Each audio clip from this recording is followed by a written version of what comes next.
Conspiracy theorists could decide the 2024 election, and that could be bad news for both parties.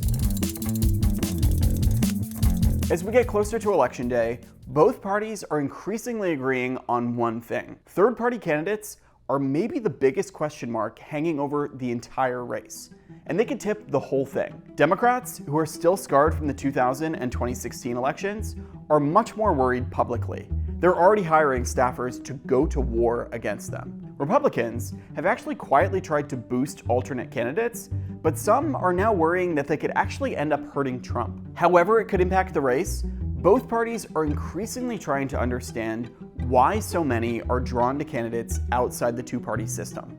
And with good reason. While the internet has generally allowed third-party candidates to get more money, attention, and votes than they used to, there's also something legitimately different about this year. We've lost touch with that vision for our country. Robert Kennedy Jr., a descendant of the Democratic royalty Kennedy family, is polling far above any third-party candidate in the modern era.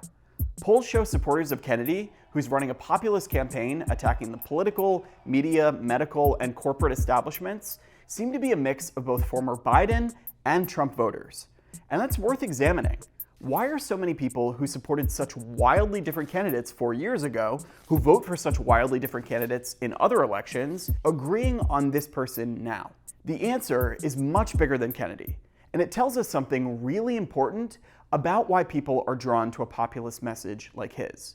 Let's rewind to 2019 for a second. About 30 minutes into the first Democratic debate, the moderators posed a question about healthcare to candidate Marianne Williamson, the self-help author and spiritual guru who up until that point had been considered anywhere from an irrelevant gadfly to an active threat to Democrats' effort to oust Donald Trump. What happened next was telling.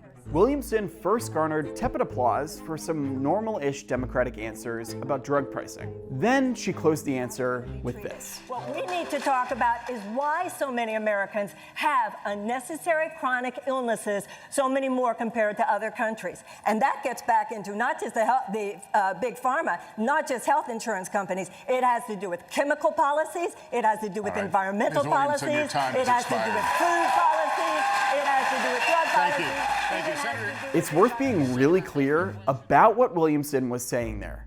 She was arguing that chronic disease in America is primarily attributable to the presence of chemicals in our food and water supply, to the pollution of our environment, and to a nefarious alliance between pharmaceutical companies, food companies, and the government.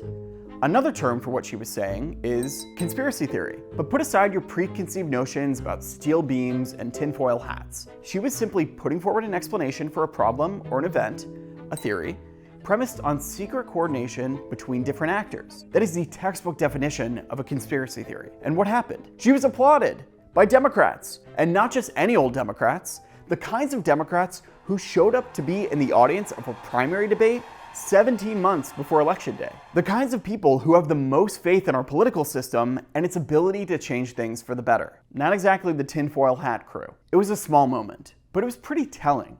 Distrust in our political system, the overarching belief that forces outside our control and sometimes outside our understanding are directing the course of our lives, has the potential to cross political lines. And in a time of ever more political polarization, it's actually one of the few things that still unites voters.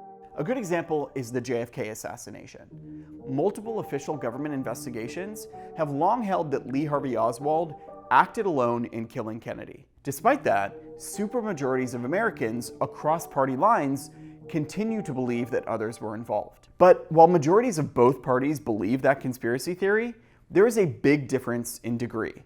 Last year, Gallup, one of the country's best pollsters, which has been tracking this question for decades, found Republicans were 30 points more likely to doubt the official explanation of Kennedy's assassination compared to Democrats. And that's part of a pretty big and really important thing reshaping American politics right now. The two parties are increasingly becoming divided, not just along gender lines or racial lines or different philosophies on the role of government, but trust in institutions. Vaccines are a good example of this.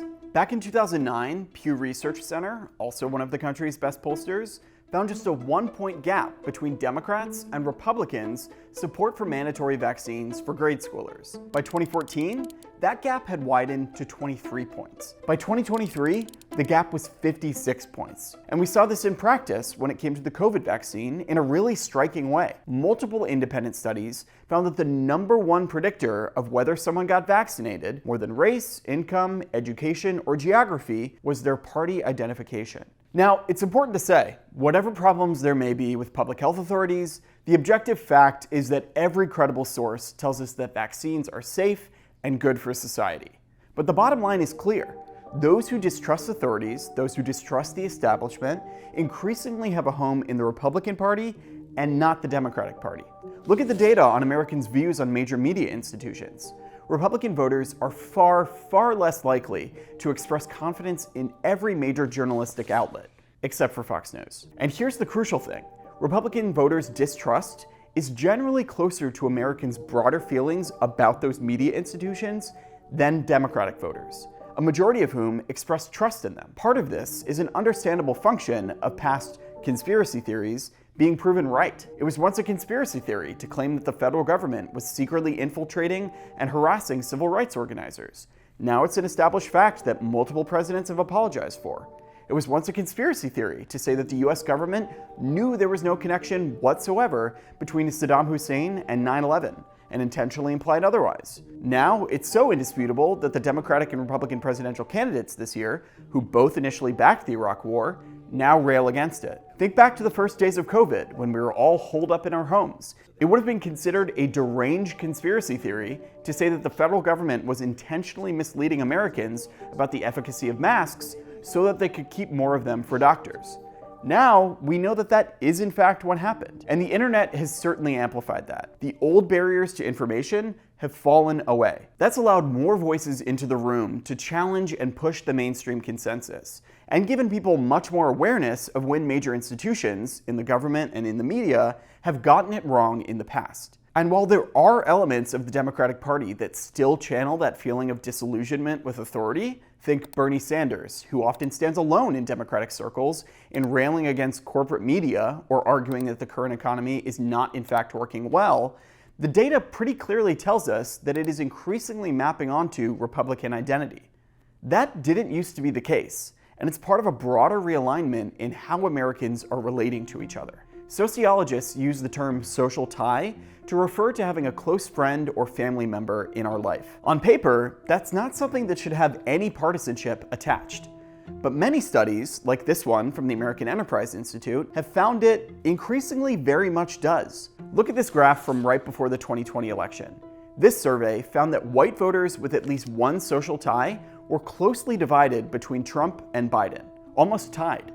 But those without social ties were overwhelmingly for Trump. The study also found that age and formal education play a huge role in how much social connection we have. Those without college degrees were almost 3 times as likely to report 1 or 0 social ties compared to those with college degrees.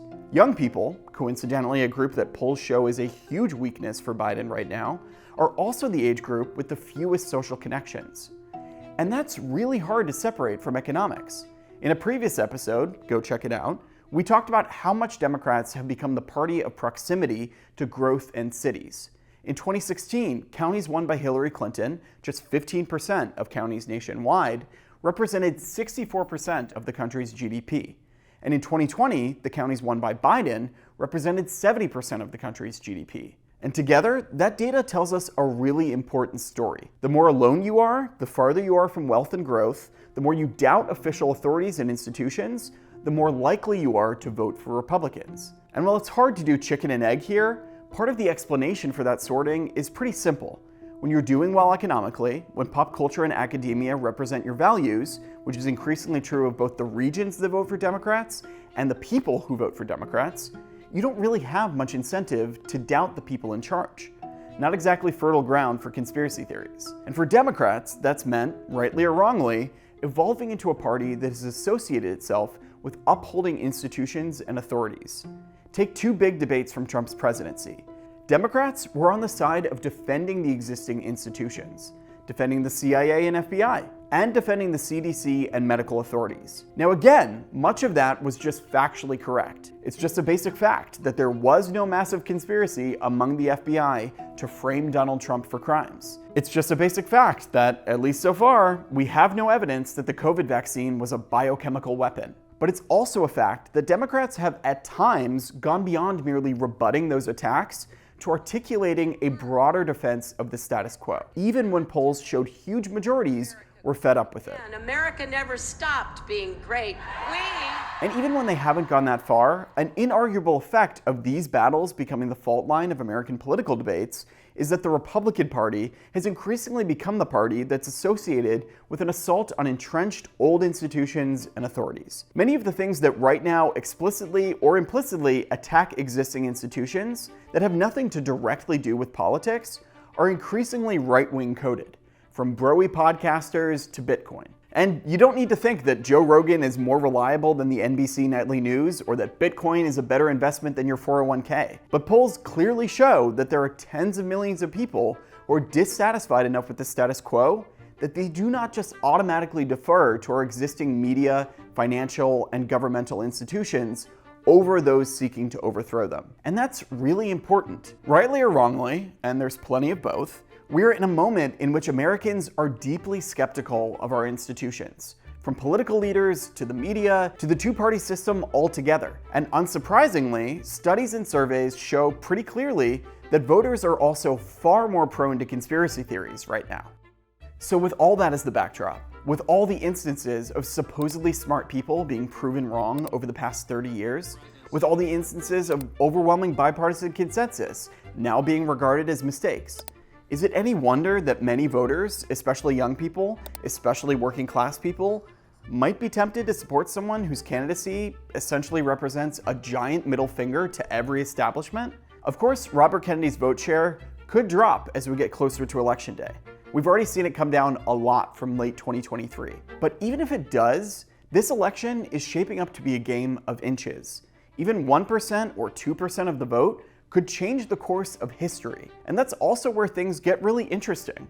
As we talked about, we've gotten to a point where, fairly or unfairly, the way Democrats talk and think is particularly unsuited to reaching a lot of the voters drawn to someone like Kennedy. The flip side of that, though, is that we've also gotten to a point where the kinds of people Republicans rely on to win elections are especially drawn to someone like Kennedy. So here's the bottom line. Democrats might be in danger of missing the point. Republicans might be in danger of losing their people. We'll have to stay tuned.